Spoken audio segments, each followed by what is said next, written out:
Guatevisión.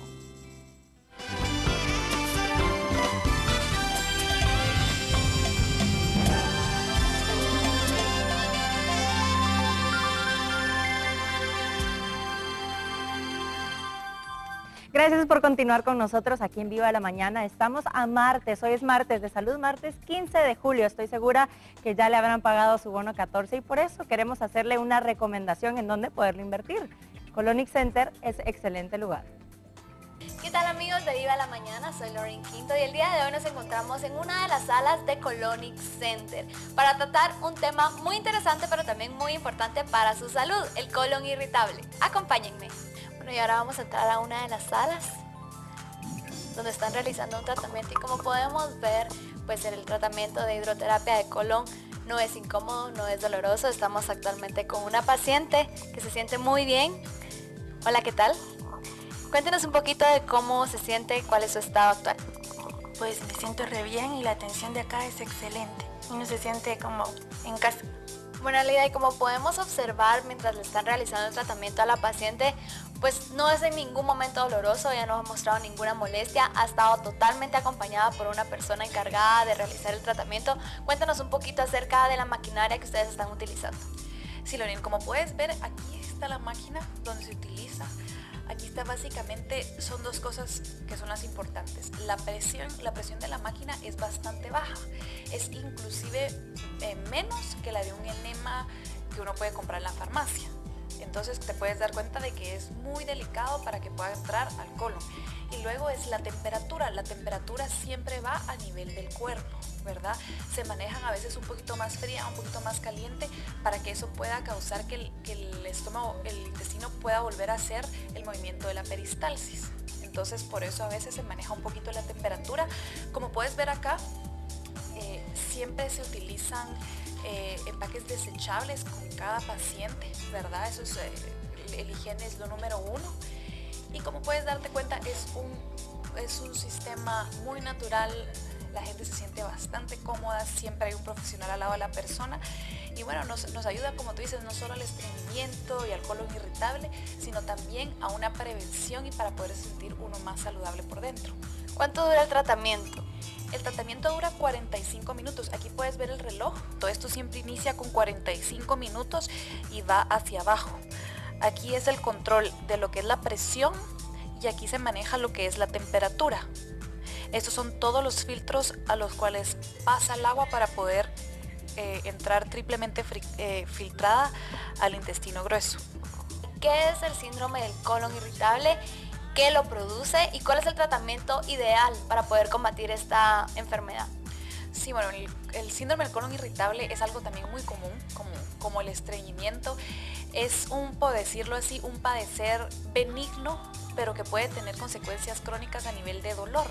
No hay todavía una solución para el síndrome del colon irritable, pero sí la hidroterapia de colon puede ayudar mucho a lo que es la inflamación, porque básicamente un colon irritable está inflamado, hay momentos donde el paciente tiene diarrea, hay momentos donde el paciente tiene estreñimiento, entonces esto va a ayudar a desinflamar. Tengo entendido que 7 de cada 10 personas, es lo que nos muestran las estadísticas, padecen de estreñimiento. ¿Qué nos puedes decir acerca de esto? Bueno, eso lo que nos puede mostrar básicamente es que no nos estamos alimentando sanamente y que no estamos poniendo la atención a nuestra salud. Como te digo, el estreñimiento es un factor de alto riesgo para la aparición de cáncer de colon y tener que llegar a esos extremos cuando hay tratamientos como la hidroterapia de colon para poder prevenir, creo que es un poco de falta de importancia a lo que es la salud y que es lo más importante, sin salud no hay nada.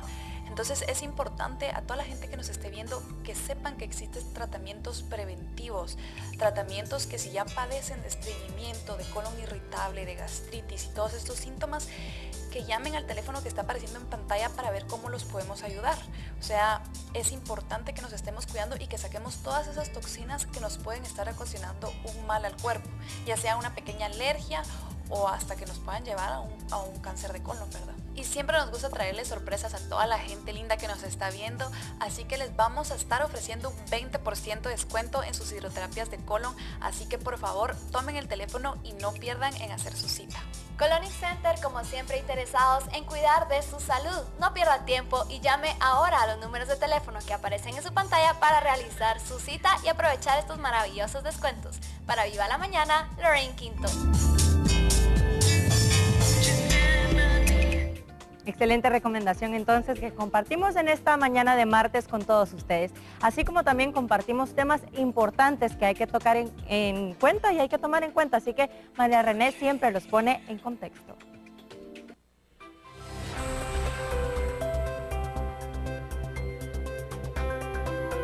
Gracias, Crista. Sí, lo hemos venido anunciando y tenemos que hablar de un tema que se da a miles de millas de nuestro país, pero que sí empieza a afectar al mundo. ¿Por qué? Porque es un conflicto que se vive en el Medio Oriente entre Israel y Palestina, pero también ahora a través de las redes sociales escuchamos, vemos apoyo hacia Israel, apoyo hacia Palestina y también esas fotografías prácticamente de guerra que nos impactan, las mujeres, los niños, los hombres, los civiles fallecidos en este conflicto que se ha dado desde hace muchísimos años y ahora lo queremos poner aquí en la mesa, poder explicarlo, poder analizarlo, aunque es bastante complejo para poder hacerlo en tan poco tiempo, pero vamos a tratar de por lo menos tocar esos puntos claves de qué es lo que está pasando en la Franja de Gaza con ese conflicto y para ello nosotros tenemos aquí a Roberto Wagner. Roberto, muy buenos días y gracias por estar con nosotros. Muy buenos días, gracias por la invitación. Bueno, Roberto, yo no sé si te pongo en una situación difícil esta mañana, pero te decía, lo que queremos empezar a hacer es a tratar de comprender por qué este conflicto, escuchamos las noticias, pero no muchos lo comprendemos, porque es un conflicto muy complejo. Y lo que está pasando es que a través de las redes sociales lo que nos llega son esas fotografías de los bombardeos, de los niños fallecidos, que realmente tocan el corazón y uno se pregunta, ¿cuándo va a haber fin a este conflicto? ¿Cómo empezamos a explicar lo que está pasando en la Franja de Gaza? Bueno, lo primero que hay que comprender es que no es un conflicto entre Israel y lo que son las autoridades que gobiernan lo que en un futuro se pretende establecer como un Estado de Palestina, que comprendería básicamente lo que la comunidad internacional ha llamado los territorios ocupados, que es Cisjordania o la Ribera Occidental y lo que es la Franja de Gaza. En la actualidad es algo más bien político en el sentido de que no son solo dos actores, sino que hay varios actores dentro del mismo conflicto. Existen tanto dentro de lo que es Israel como dentro de lo que sería, digamos, Palestina, digámoslo así, tenemos actores políticos que unos más radicales que otros, unos más moderados, que de cierta forma han entrado en esta última etapa que se está convirtiendo en una guerra de desgaste. Pero es un desgaste, y aunque suene muy frío para todos, pero es un desgaste de carácter político, no tanto así militar. ¿Qué es lo que sucede? En términos generales, el conflicto Israel-Palestina se encuentra dentro de lo que en un momento dado fue el conflicto árabe-israelí, el cual lo podemos ver desde diferentes perspectivas.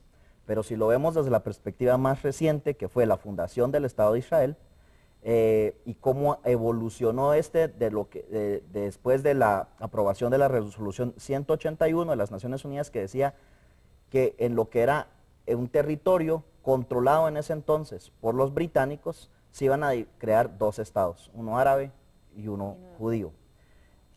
Los judíos inmediatamente aceptan esta resolución, declaran la independencia de lo que es Israel, mientras que los líderes, con algunas excepciones, los líderes árabes rechazan esta resolución.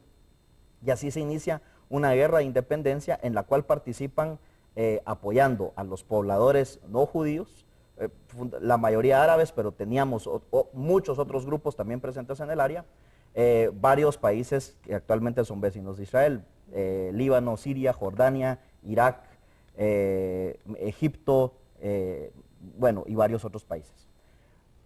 La forma en que evoluciona todo esto y como empezamos a encontrar ya, digamos, lo que es, ya se retoma en los años, realmente a finales de los años 80 y es oficialmente hasta 1994 que se reconoce ya un movimiento internacional para crear un Estado de Palestina y el concepto de la nación palestina surge ya como tal. Es que entonces empezamos a entrar a decir, bueno, ¿cuáles van a ser los territorios? Actualmente, la división se da entre lo que es Cisjordania y lo que es la Franja de Gaza. La Franja de Gaza, para contextualizar también, es literalmente una franja en la parte suroeste de Israel, que colinda con Egipto. Está al norte, sí, exactamente. Y que se encuentra, son 42 kilómetros de largo y 12 de ancho.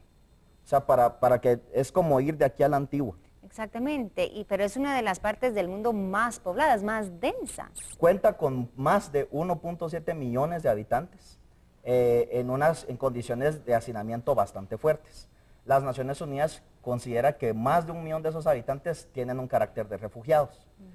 Y la franja, pues desde el 2000, bueno, desde 1994, cuando se oficializa todo esto, empieza a darse una desocupación de una presencia de fuerzas israelíes dentro de la franja. Entonces, simple y sencillamente salen de ahí.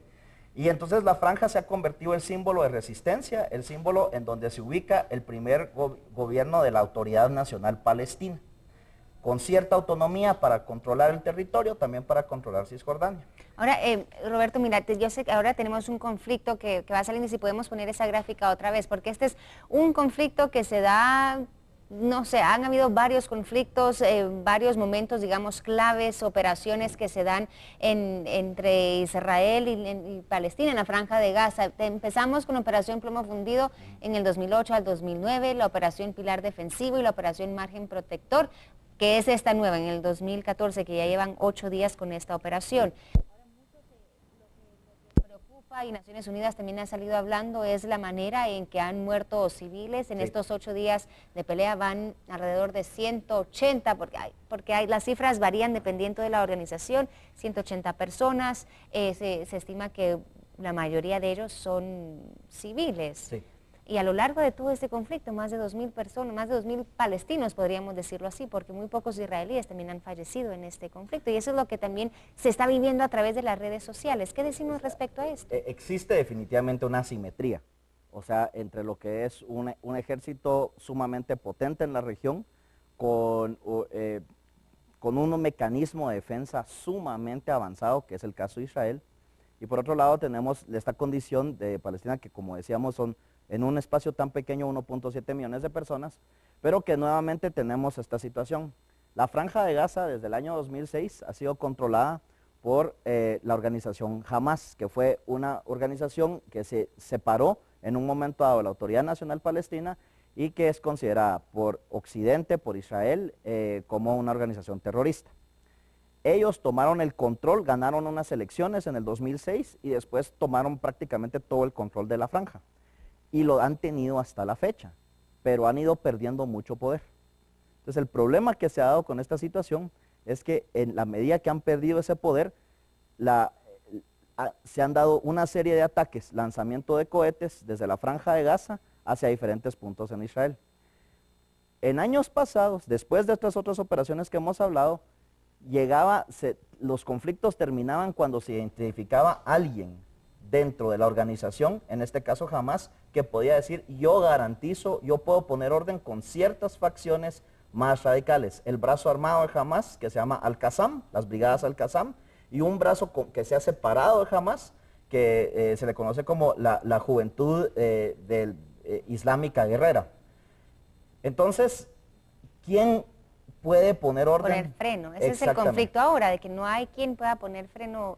Y la respuesta, que podemos criticarla, digamos, en el sentido de cómo puede ser o no desmedida, pero es una visión de Israel, dice, si no podemos esperar a que alguien ponga orden en eso, sino que nosotros ingresamos. Y sí es una operación de guerra de guerrillas, o sea, muchos de estos militantes sí se encuentran en áreas públicas, sí se encuentran en puntos donde hay una población civil. Pero también tenemos que, digamos, a pesar de los números y a pesar de que esto se oye tan frío, la situación todavía no ha llegado a los puntos